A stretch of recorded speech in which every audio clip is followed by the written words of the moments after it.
Hi everyone, welcome to the July 5th edition of the TimeformUS Pacecast. I'm David Aragona, soon to be joined by my regular co-host Craig Mulkowski. This week on the podcast, we're taking a look back at that extended July 4th weekend of racing. We had major performances taking place on Saturday, Sunday, and Monday of this past week, including some gigantic speed figures that were posted on Saturday at Churchill Downs and Belmont Park. We'll talk about those in a little bit more detail later in the podcast, particularly that Stephen Foster headlined by Olympiad and those two big performances at Belmont Park by the Todd Pletcher runners Life is Good and Charge It. We'll dissect all of those as well as the other stakes races that took place at both of those venues a little bit later in the podcast. Move on to discuss some racing at Gulfstream Park, Los Alamitos, Woodbine, where they ran some graded stakes at all of those venues, and we'll finish things up by talking about a couple of maiden and allowance winners at Monmouth Park this past week. But Craig, the major racing did take place at Churchill and Belmont, and boy, did we see some good efforts on Saturday. Yeah, this was a really fun weekend for a speed figure maker like myself. It's not often that we have three 130 plus speed figures in different races like we had this week. That's usually something you don't even see on the Breeders' Cup for the most part. It has happened, but it's not something that happens all the time. So yeah, I'm looking forward to seeing these horses. It seems like there's a lot of depth out there, a lot of really good fast horses, and hopefully we're going to start see a bunch of them matching up with each other as we move on towards the end of the season. Let's dive right into the stakes action. We'll begin at Churchill Downs with their feature race on that Saturday card, the Grade 2 Stephen Foster, which was won by Olympiad. This Bill Mott trainee has now made it 5 for 5 so far in 2022. Craig, we talked about this a little bit on the TimeformUS forecast last week. I think the big question surrounding this horse heading into the Stephen Foster was how would he deal with a faster pace situation in a race that had a little bit more speed signed on, because he had gotten some pretty cozy trips in his victories leading up to this, but he certainly got that test here as the pace of this Stephen Foster was much faster than what he'd encountered in his 4 prior victories and didn't seem to bother him at all. No, that was impressive for sure. We have the first couple fractions coded in red as the pace wound up being pretty quick, not surprisingly.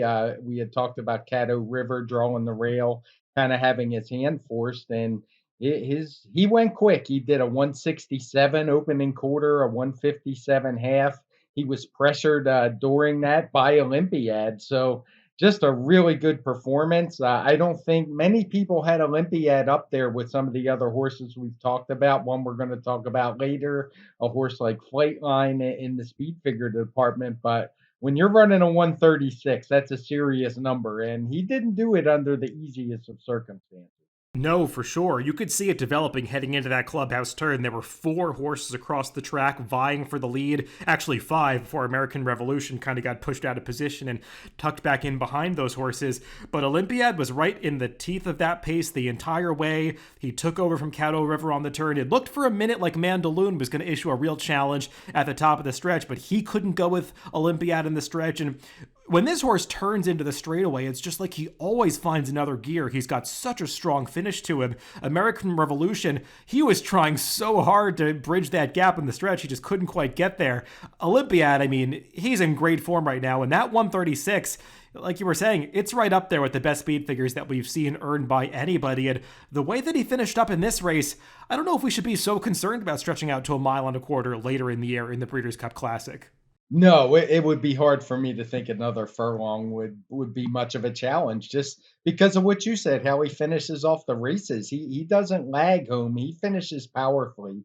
And in fact, he only got a little bit of a pace bonus in this one because of the fast pace. The final time figure was a 133, so just a huge race all around.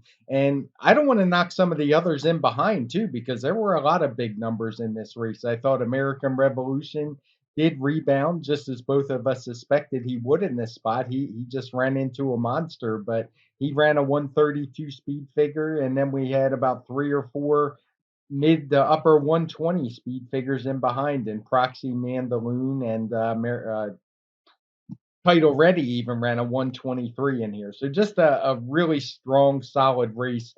Definitely more like a grade 1 as it turned out than a grade 2. I know I saw a lot of people saying that on paper it looked like a grade 1, and it certainly developed that way. Yeah, it was just an excellent race to take in, and it'd be interesting to see the impact that it has later in the season because it does feel like a lot of these horses could go on to some Grade 1 events later on. We'll talk about some of the matchups that could develop in the second half of the year as we talk about some of the other runners that could point to some major races. But I agree with what you said about some of the also rans here, Craig. American Revolution only gaining in defeat, running the second 130 plus TimeformUS speed figure of his career. Or actually, I should say the first. He had approached it a couple times as a 3-year-old, hadn't quite bridged that gap yet. I thought Proxy ran a really interesting race to be third in this Stephen Foster. It almost seemed like he was finishing up with something left in the tank. I mean, he's the one that had sat far back of that duel early, Joel Rosario kind of letting him lag at the back of the pack, but he was hitting his best stride at the very end of this race, and I was looking up some of the Trackus data. He actually ran his final eighth in sub 12, 11 and 4/5 seconds, and was flying at the competition late, just had too much ground to make up, but he feels like one that maybe they'll consider putting the blinkers back on. It seems like he just doesn't run with that much focus, but he took a step forward. Just a really strong race overall. He did. He was a horse who won his return race back in February at the fairgrounds with a speed figure very similar to what he was running at a 3-year-old, but he's done nothing but progress since then in each of his subsequent three starts, all the way up to that 127 that he ran here. So he's got some promise. Even I don't want to write off Mandaloon. I saw a lot of people writing him off saying he's just not the same horse. Well, that was his first start since the desert, and I'm not going to hold that against him too much. I thought he ran fine. He just ran into some really good horses, and there's no reason he can't improve next time out. I completely agree. It would have been hard to believe that Brad Cox would have this horse cranked up to run a career best speed figure off this layoff coming back from overseas. And it just turned out that he ran into a race that was way too tough. You didn't want to see him running a 130 plus number off that kind of layoff, and he'll probably benefit from this race moving forward to his next start. Yeah, and the last horse I want to mention is Caddo River, who was there on the piece. He's going to be a dangerous horse this year too. Maybe he's not quite the level of these horses, but I don't want to overlook just how serious a piece it was. And he hung in there for quite a while before giving it in. So maybe he's not quite a grade 1 type, but he's a serious stakes horse too. There was another 9-furlong graded stakes on this card at Churchill Downs, the Fleur de Lis Grade 2 event for the fillies and mares. I know having these two races scheduled close together always makes your job a little easier, Craig, as a speed figure maker. The pace situations of these two races, though, very different, as Super Quick really did get things her way on the front end in this Fleur de Lis. Just turns out that She Dares the Devil was a little bit better, didn't apply much pressure, but she had more to offer in the lane. Yeah, it was a good effort. She Dares the Devil. I just can never figure this horse out.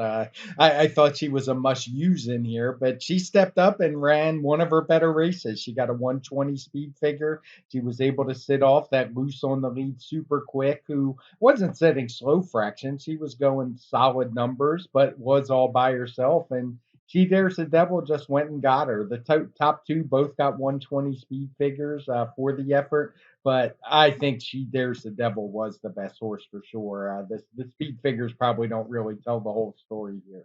Yeah, She Dares the Devil has a reputation for disappointing quite a bit, but she's won her fair share of big races at this point, and she generally shows up at Churchill Downs where she runs her best races. Got a good trip on this day, so we'll see how she fares against some tougher company down the line, but nice to see her come through with a good effort here. I guess the big disappointment of this race was Pauline's Pearl. It just feels like she's lost a step since early in the season. It looked like she was on that trajectory to be, in the upper echelon of this division based on how she ran at Oaklawn Park and earning that Grade 1 victory on Derby weekend, but her last two performances have just been kind of flat. Yeah, when they were talking on the Fox Sports show, I was kind of hearing the trainer speak can't come out, and it kind of turned me off. They started talking about they were too easy on her, trained her too hard in between various races. For me, it just looks like maybe she benefited from she was in top form, met some easy fields. I mean, her best speed figure's a 117. That isn't going to win a whole lot of Grade 1 races. Craig, we saw a couple of sprint champions in action this past weekend. Actually, both the male and female versions, Aloha West and Cece. Aloha West won at Churchill Downs on that Saturday card. In between those two graded stakes, the Kellys landing overnight, going the 6.5 furlongs, getting back to the winner's circle for the first time since his Breeders' Cup Sprint win last year. And despite the fact that he is a Breeders' Cup Sprint winner, this was the best speed figure that he's ever earned, winning this race last Saturday. Yeah, he got a 121 for the win. Good effort from him. He's still got a ways to go to be considered a serious Breeders' Cup horse with some of the other horses we've seen run this year, but he shows up every single time and runs a good race. And what I particularly liked in this effort was he sat much closer to the pace than what we've seen from him before. It seemed like there might not be a lot of pace in here, and there wasn't. Knee deep in snow set a clear lead, setting solid fractions, but nothing spectacular. But Aloha West was just 2 lengths back after a quarter, moved into position, and was able to hold off Miles Ahead, who had a good run at him late. Yeah, Miles Ahead actually showed up outside of Florida for, I think, the first time in his career. It seemed like all of his good efforts had come down at Gulfstream Park, but he ran a good effort to be second here. I think I misspoke a little bit. Aloha West and CC Breeders' Cup champions, the latter an Eclipse Award champion, not the case for Aloha West, but he had just faced better horses so far this year. We had talked about it a little bit on the forecast last week. Jackie's Warrior, Flightline, he was never going to beat those horses back in against the right kind of competition here, and I think this particular horse just shows the stark difference in depth in the sprint division between 2021 and 2022. I mean, he's running basically just as well as he did last year, but it's just like he's a fringe player in the division this year because there's so much strength to it. Yeah, the one upside for him is outside Jackie's Warrior. Who knows what the other horses are going to do because they all seem like they have bigger targets going longer, the ones that have run really fast sprint races. But that could change. And like I said, he always shows up and runs his race. Yeah, that's a good point. There is a lot of versatility with some of these horses that are running in the sprint races, so we'll see where they decide to go in those championship events at year's end. Let's move ahead to Monday's card at Churchill Downs, where they ran an additional couple of stakes races. One of those was the Hanshin, a race that I think was moved from the Arlington Park to Churchill for this year. This one going a mile for the older horses, won by Cody's Wish. Lot of strength in Bill Motzbart among the 4-year-olds right now, Craig. I mean, he's got, obviously, Olympiad, this horse, Speaker's Corner, we'll talk about in a little bit, so we'll have to separate them a little bit, but Cody's Wish, he's not quite at the level of Olympiad, but he's kind of turning into a win machine himself. He's now won 5 of his last 6 starts, and he was pretty gritty to get the job done here. Yeah, he's looking good. He had one with a 126 last time out over a sloppy track that may have enhanced his figure a little bit, but I thought he ran fine here too. He ran a 121 speed figure with for the effort here, and good solid. He showed some grit in the lane, having to fend off 3 Technique, who seemed to have a new lease on life that's kind of come out of nowhere after getting claimed for 40,000. So strong effort from the top 2. Yeah, this horse has definitely come a long way since the first few starts of his career when it looked like he was on the path to be a little bit of a money burner, losing a few maiden races at short prices, but he's really come on since then. And I agree, 3 Technique put in a big effort to be second here. It's not like the pace was that fast, and I thought he ran well, just in great form for that trainer Jason Cook, who claimed him earlier this year. So nice performances from the top 2 there, and we'll see where Cody's Wish ultimately goes. I'm not really viewing him as a grade 1 type of horse right now, but it's possible that he could continue to progress because he is just a 4-year-old. Let's move on to a couple of 2-year-olds that we saw this past week at Churchill Downs, one of which just ran on that July 4th Monday card, winning the Bashford Manor Stakes. They ran both the Bashford Manor and the Debutante, the former for the males, latter for the females, but it was the Bashford Manor winner that turned many heads, with Gulfport winning this race at a very short price for trainer Steve Asmussen. And Craig, after seeing this performance, a lot of people I saw hailing this as the best 2-year-old that we've seen so far. We've seen some 2-year-olds post some pretty big speed figures all around the country, especially in New York so far, but we'll see where they ultimately sort themselves out later this summer. But this one definitely looked good against the competition he was facing. Yeah, when you win by a dozen lengths going 6 furlongs, you're pretty dominant. His speed figure was only a 99. He got a 103 final time figure. Both of his wins have come really easy, where he's finishing off the race strong. So I think there's some question marks. I'm not ready to say he's a leader of the division or anything like that. because he hasn't run a particularly like super strong race, but he's done everything right with these 2 year olds. The more things change, the more they stay the same. They're going to change for sure, is what I'm trying to say. We know these horses are going to develop at different rates. Some of them will stay the same, some will move on, some will stretch out, some won't. So I just like making the numbers and seeing how they develop without getting too attached to them this early. Yeah, from a visual standpoint, this horse looked absolutely awesome drawing away from the field. Like you said, he was really running through the wire powerfully, which he was supposed to do after getting away with some moderate fractions on the front end.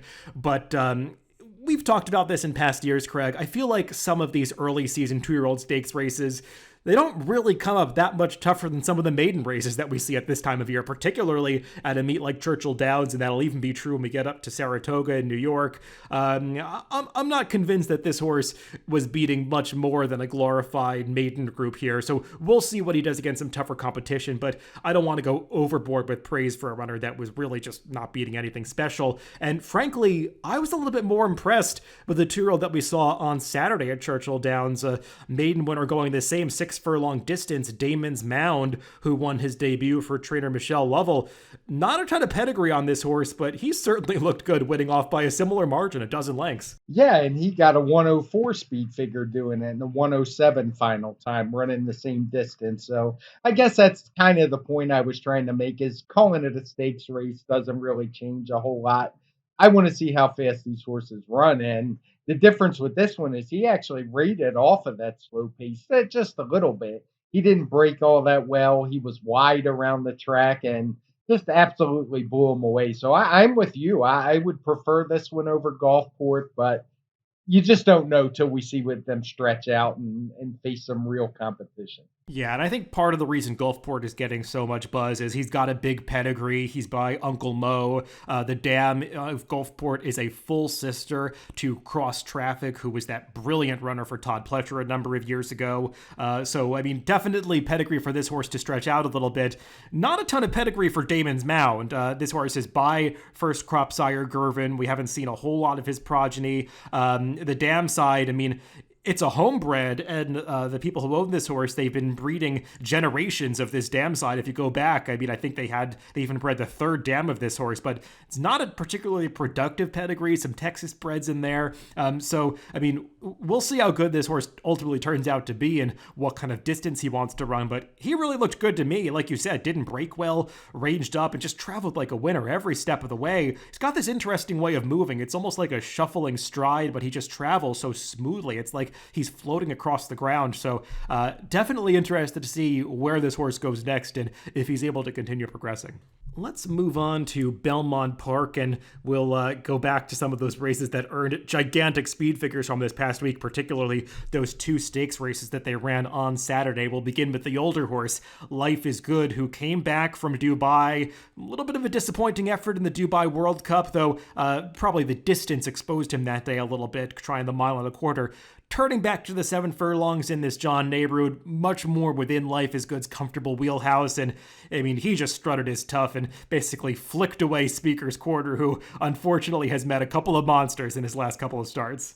Yeah, this was a big effort from Life is Good. He got a 135 speed figure, which is a point faster than he had run in the Pegasus. I think it matched his second when he was second to Jackie's Warrior last year. So obviously Todd Pletcher's got him on the right track. Don't I guess the plan is to stretch him out. As you say, that might be a little bit iffy. Certainly, a mile or 9 furlongs should be within his range, which I imagine the 9 furlongs is where we'll see him next. But he did everything the right way. And this horse, when he's in good form, he's just going to click off those mid 130 speed figures, which are going to be tough to beat. You mentioned Speaker's Corner, who ran another really good race. I know people were talking about how disappointed they were last time out about Flightline, but on our figures, he actually ran his best speed figure and he matched it here. He's just run up against a couple monsters, and he's one of those horses. I wonder if he'd be pointed more towards the Breeders' Cup Sprint, because I'm not sure where else he'd have to go. I guess he could try the mile around 2 turns, but the Sprint seems like he would be a strong contender in there. Yeah, it's an interesting conversation because he's running the kinds of speed figures that say he could be a major contender in a race like the Breeders' Cup Sprint. I know that they focused more on that 7 furlong to a mile range as opposed to the 6 furlongs with him, but maybe it's something they want to consider later in the year because, I mean, he's just not quite as good as those two brilliant runners, Life is Good and Flightline. And I think some of the reason that people are a little bit down on Speaker's Corner is that Carter that he ran was a number that I know there was some debate about. Beyer gave him a gigantic speed figure. I think that Carter win is still the highest Beyer speed figure that's been handed out this year. You were a little bit lower on that, didn't split out the card as much as Beyer did. And it seems like maybe that might have been the right call as horses have run back out of that race.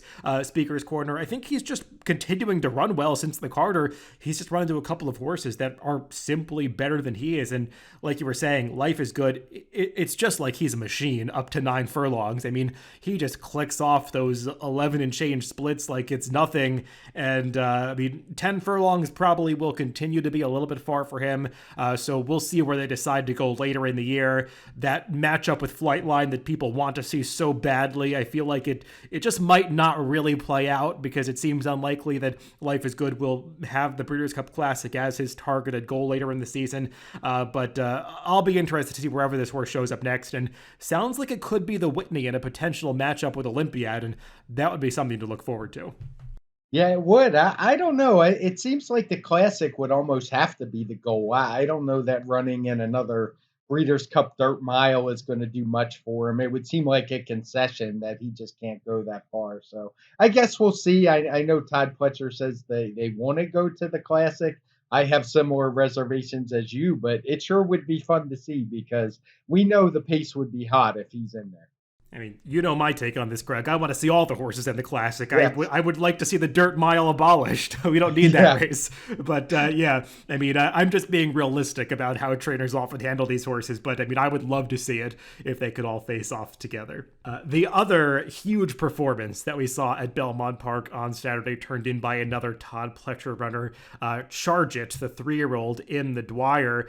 This was something else, Craig. I mean, when horses win by 23 lengths, it's often a function of the competition they were facing, and that's certainly the case here. I mean, it's obvious that nobody else showed up in this race, but that doesn't matter so much when you're running a 133 TimeformUS speed figure. It's been a long time since we've seen a 3-year-old run that fast this early in the season. Yeah, somebody asked, and the only one I could think of was Justify in the Santa Anita Derby, and we know what he went on to do after that race.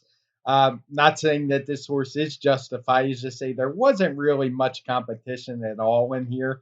He was 3 to 5 for a reason. Probably could have been 1 to 5, to be honest. And just I don't know where this race came from. He obviously had some talent. He had run very well in the Florida Derby.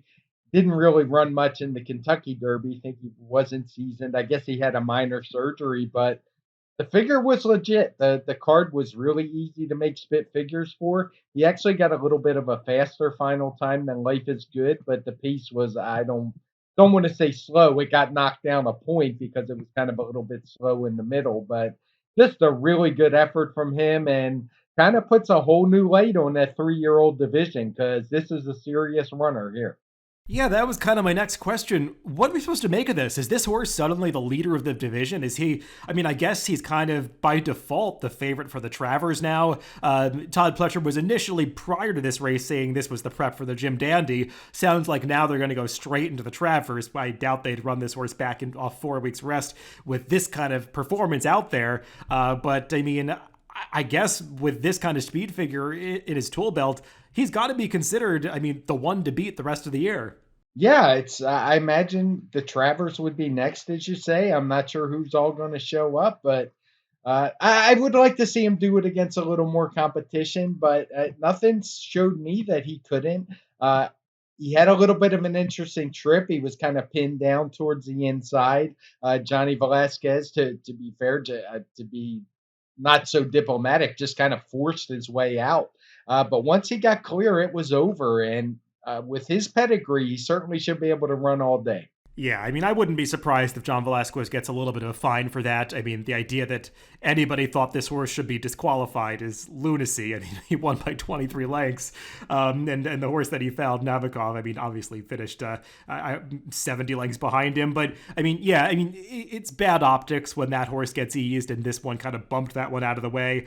I don't know what was going on with Nabokov. He obviously just did not show up at all. One of the horses that probably you would have thought would finish a little bit closer to charge it, but nobody was getting near him on this day, given the way that he ran. Like you said, I mean, this was a gigantic improvement. He's a horse that had shown some ability very early in his career. I mean, he looked so impressive winning that maiden race at Gulfstream, going the mile distance earlier in the year, was very green in the Florida Derby. So there was upside here. And when you run a horse like this in the Kentucky Derby off just 3 starts, they often go one of 2 ways. Sometimes it ruins horses, and sometimes it emboldens them getting that experience, and they move forward from it. That clearly was the case with Charge It. And I guess the question is he just a miler because he looked so good going the mile when he broke his maiden, or is he a horse that's going to want to go farther? I think the jury's still out on that. I mean, since he's a son of Tapit, I know a lot of people just assume that a mile and a quarter is going to be perfect for him, but I think he's a horse that still has to prove it. So we'll see, but it definitely makes the Travers a lot more interesting.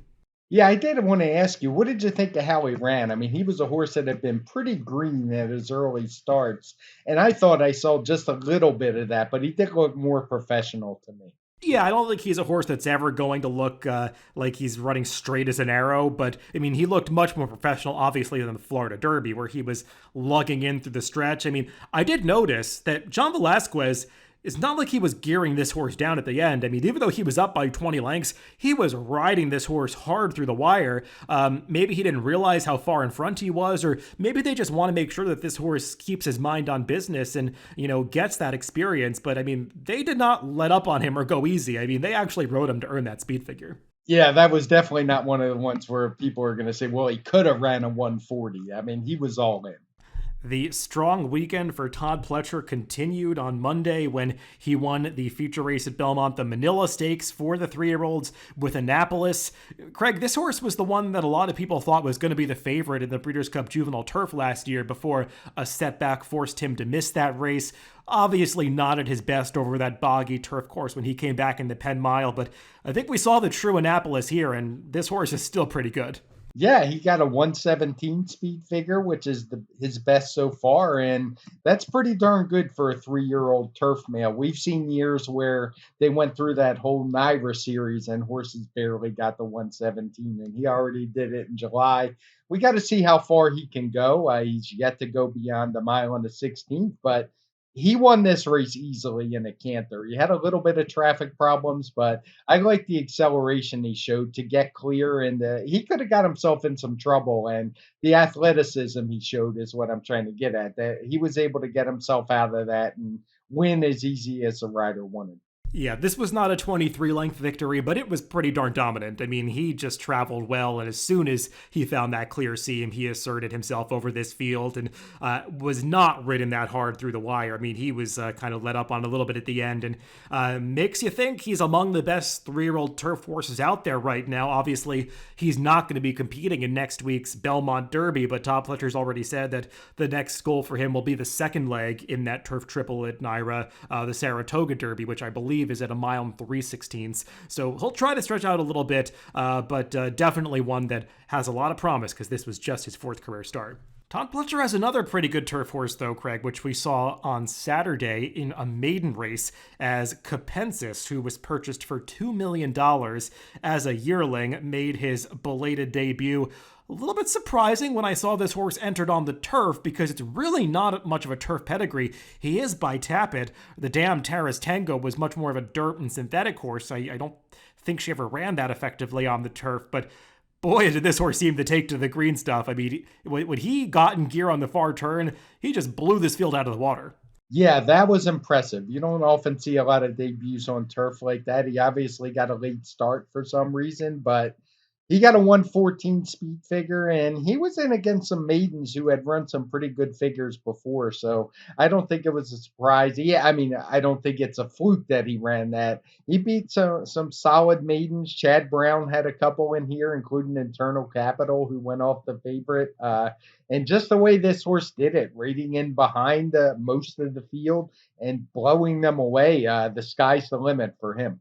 Yeah, I love the way this horse finished off the race. I mean, once they got him in gear at about the 3/8 pole, he just maintained that pace for the rest of the duration of the race, whereas the others, who were going pretty fast up front, they kind of just tapered off. And this would have been the kind of race that would have gotten those red color-coded fractions if Capensis wasn't in it, because it kind of fell apart behind him, but he just kept on at that pace through the finish. I mean, I was looking up some of the Trackist numbers, and I know the turf course is very firm at Belmont right now. I mean, it's rated as a 9 out of 10 on our track condition ratings in Timeform US, which is basically as hard and firm as you're going to see a turf course get, but he ran his final 5/16 in 27.88 seconds. So, I mean, that's a final quarter in 21 plus maybe another 6-second 16th, I should say. I mean, this horse was absolutely flying through the wire, putting distance between himself and the rest. So, I doubt they'll run him in stakes races immediately off this. They'll probably try to find an N1X at Saratoga, but I don't think it's going to be too long before we see this runner in some stakes races. No, I mean, he'll be 1 to 5 in an allowance race. And yeah, Todd Pletcher, he'll probably be a little more cautious, but I'm excited to see this one wherever he shows up. And going back to the 2-year-old subject, we saw a pretty good one on Friday at Belmont Park in a turf race. Not that often that you see big speed figures earned on turf at this time of year, at least not ones that are comparable to what the best 2-year-olds are earning on the dirt, but we did see that from Oxymore in a 6-furlong turf maiden race, the 5th race on Friday at Belmont Park. This horse for trainer Adam Rice from that Rice family, I believe he's the nephew of trainer Linda Rice, they can get a youngster to run well, and boy, was this horse ready to fire on debut. Yeah, this was a big effort. I'm not sure where this horse came from, but obviously he was there to run. He got a 103 speed figure, which is better than some of the 2-year-olds we've talked about already this year. We don't see a lot of that, especially on the turf, as you say, but I don't imagine this horse is going to be staying in the Rice barn for very long. No, we've seen some of these similar connections sell horses in the past, and you would think that this horse has a big for sale sign on his back after this race. I mean, he just broke like a shot coming out of the starting gate, so fast out of the gate, just immediately up by a length on this field and traveled easily every step of the way. And when these horses set quick paces like that, you wonder if they're going to have that turn of foot that you want to see on the turf, and this horse showed that too, the way he spurted away in the lane. I actually think the runner-up, Dr. Oseron, ran pretty well to be second, well enough to be a good-looking debut winner in his own right if Oxymore had not been in this race, but he just blew him away, and we'll see what he ultimately turns out to be if he stays in this barn or ultimately goes out for different connections, but he does have a nice turf sprint pedigree. I love this sire, Astern, who has just done really well with his turf sprint progeny with some limited opportunities in this country. Astern is, I think, an Australian-bred horse that initially began his stud career there, but he's had some good turf sprinters in this country, so we'll see what Oxymore ultimately wants to do from a distance standpoint, but this horse has a lot of speed and looks precocious.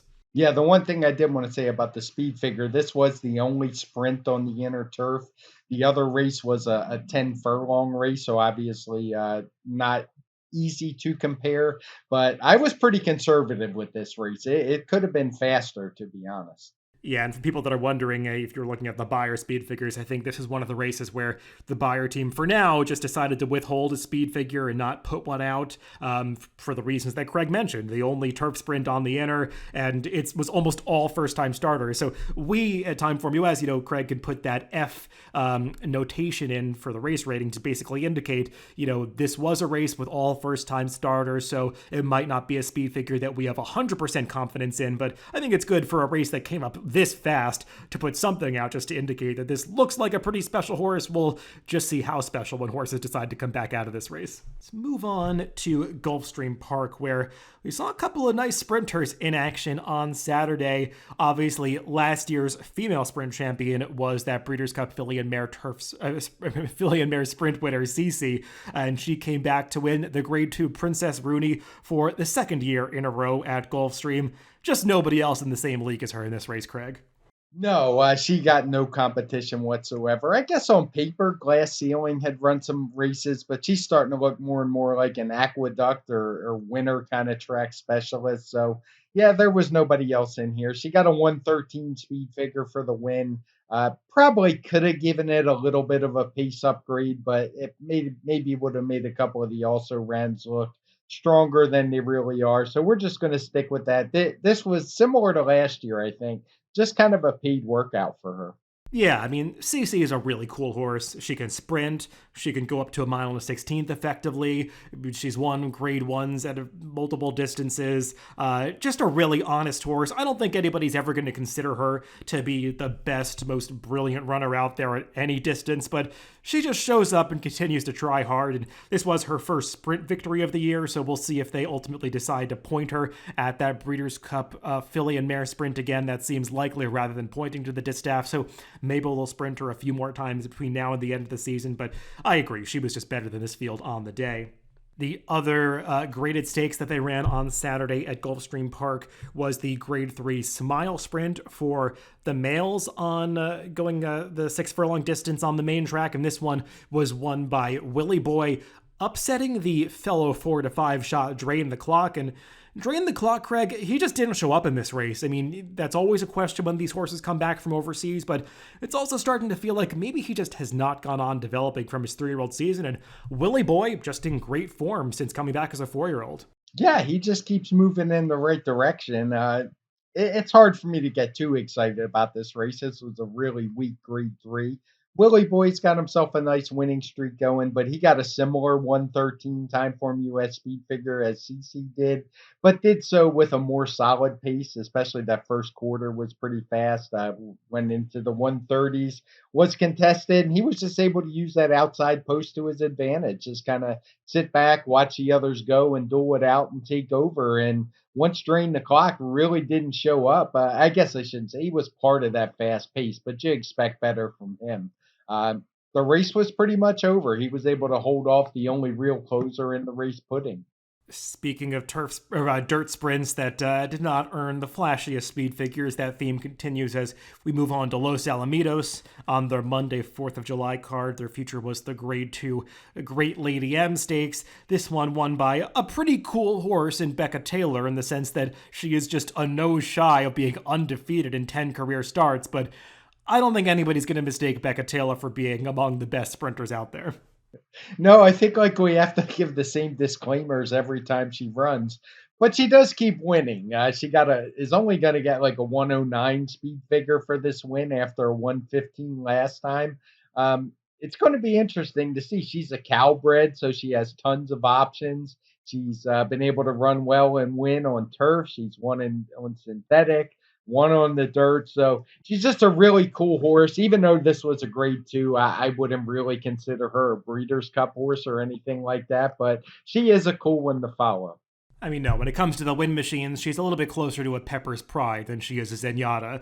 She's just finding the right spots in the region that she's in right now, and she's probably lucky that Cece went out of town this weekend, because Cece obviously would have been deciding between this Great Lady M and shipping back to defend her title in the Princess Rooney. Hard to believe that Becca Taylor could have beaten that performance that we saw from Cece at Gulfstream Park, but she's just a cool horse. The competition obviously is not strong in these stakes races in California right now, so we'll see what happens if they decide to continue to pursue graded stakes racing later in the year. Yeah, I suspect that's the last time we'll see this race as a Grade 2. Let's move on to Woodbine, where we could have discussed multiple races, Craig. There were some nice performances there on Saturday, but trying to just keep things brief since there were so many big speed figures to discuss this week, we'll mention one of the stakes races that they put on Saturday, the Grade 2 Highlander going the 6 furlong distance on the turf, and Bound for Nowhere showed that he's still capable of putting forth some top efforts for Wesley Ward, even at the age of 8 years old. Yeah, he's a horse who doesn't show up all that often, but when he does show up, you got to take him seriously as he's now won almost half his starts. This makes him 9 for 19. He's won some big races. This one was a grade two. He's getting a 117 speed figure for the effort. So maybe he's losing a step or two. He's a horse who'd previously been running around 120, but he was good enough to beat this field.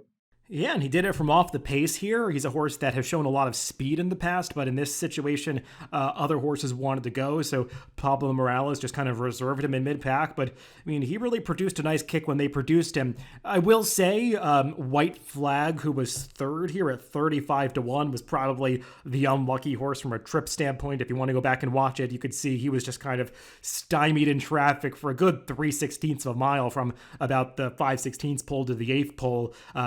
His rider Daisuke Fukumoto just could not really find the right path for him, altering course multiple times. So maybe Bound for Nowhere a little bit lucky that one got stuck in traffic, even though he was a big price. But just cool to see this horse continue to show up. We probably won't see him that many more times this year because he typically doesn't run more than 3 times in a season, and this was his second start of 2022. But just cool to see a horse continuing to deliver at 8 years old. Yeah, and since you mentioned the traffic, we should say he was in traffic too, but Pablo Morales wasn't having any of it and just kind of forced his way Yeah. out. I was actually surprised there wasn't even an inquiry, so I guess that was just acceptable. To finish things up on this podcast by moving over to Monmouth Park, where no stakes racing to discuss, but we did see a couple of maiden and allowance winners that are worth mentioning, at least I thought so. On Monday, we saw an allowance race won by the 3-year-old Be Better, a horse that I basically wanted to discuss, Craig, because I had been following him since last summer when he was a deceptively good third behind Jack Christopher in that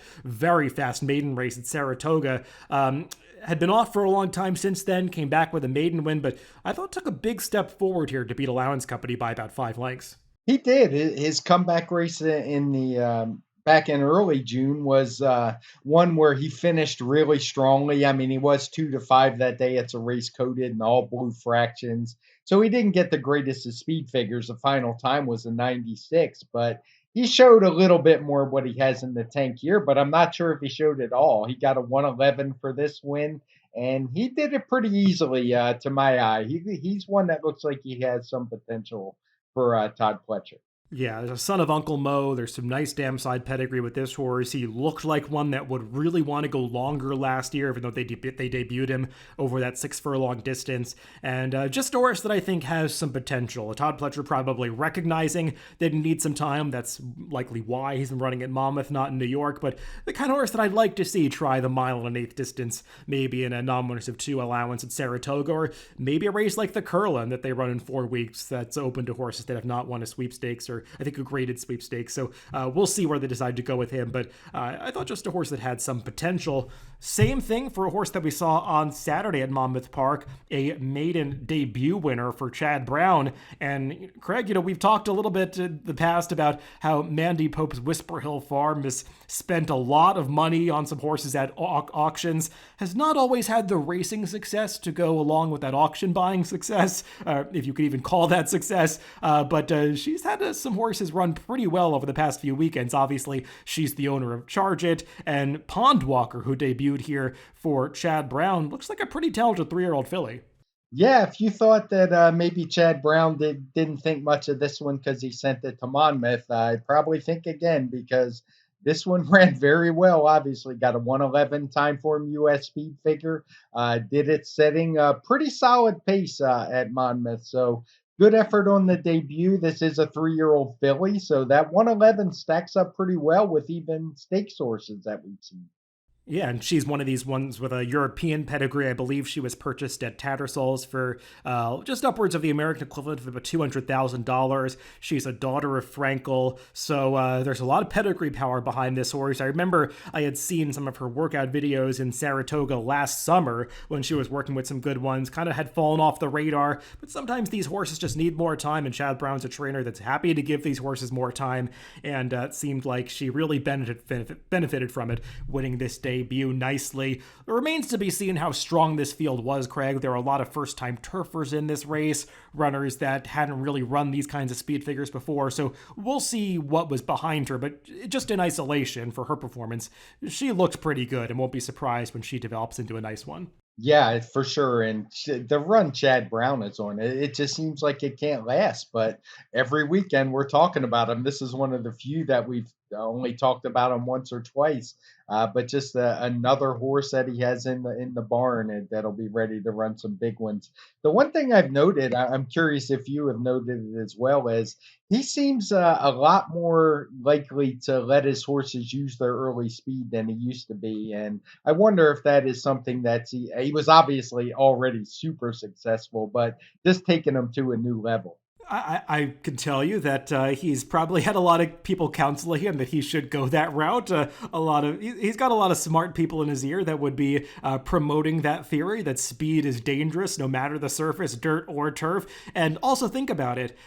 Chad Brown is a trainer that often has a lot of runners that point to similar races. When you get to these graded stakes events, sometimes he'll have 3 or 4 runners in a field. And what sense does it make if they're all trying to utilize the same running style? So it makes sense that when he's got, 3 horses for trainer Peter Brandt in a graded stakes, one's going to be instructed to show more speed than the others. And that's not to say that one is in there to be uncompetitive. You just want to vary it up so it's a fairly run race. I mean, look at that New York Stakes that he won with actually the horse that began her career at Monmouth Park, Bleecker Street. She came from off the pace, but he also had a speed horse in there, Flighty Lady, who I think went off at nearly 50-1, who looked inferior on paper, but a horse that was instructed to use some speed, go to the lead, and she actually ran the best race of her life using a running style that she had never tried before. So you do sometimes see these horses really benefit from more aggressive tactics, and I think it's just making the barn even more dangerous that they're starting to utilize some different running styles. Well, that's all the racing to recap from this past week, Craig. We were talking a little bit offline. I think we've already decided that we will be handicapping the Belmont Saturday card on the TimeformUS forecast later this week. That card was drawn on Monday. And contrary to what we've been seeing lately in New York, some pretty nice fields in the stakes races, particularly the Belmont Derby and Oaks. I think fields of 10 and 13 respectively. So that should be a fun sequence to handicap, and we'll get to that later in the week for the TimeformUS forecast. Yeah, I'm looking forward to those. I just took a glance at them after you mentioned them. Of course, we have several foreign shippers coming in, including a couple from Charlie Appleby. So it will definitely be a fun day of racing. Well, everybody, remember you can always catch these podcasts on DRF.com, Apple Podcasts, Spotify, and YouTube. Wherever you get your podcast, just make sure to subscribe to the Daily Racing Form channel. Thanks for listening this week, and make sure to catch that TimeformUS forecast, which should be out one day earlier on Thursday this week, as we're planning to record a little bit early with that card being drawn ahead of time. Thanks for listening, everybody.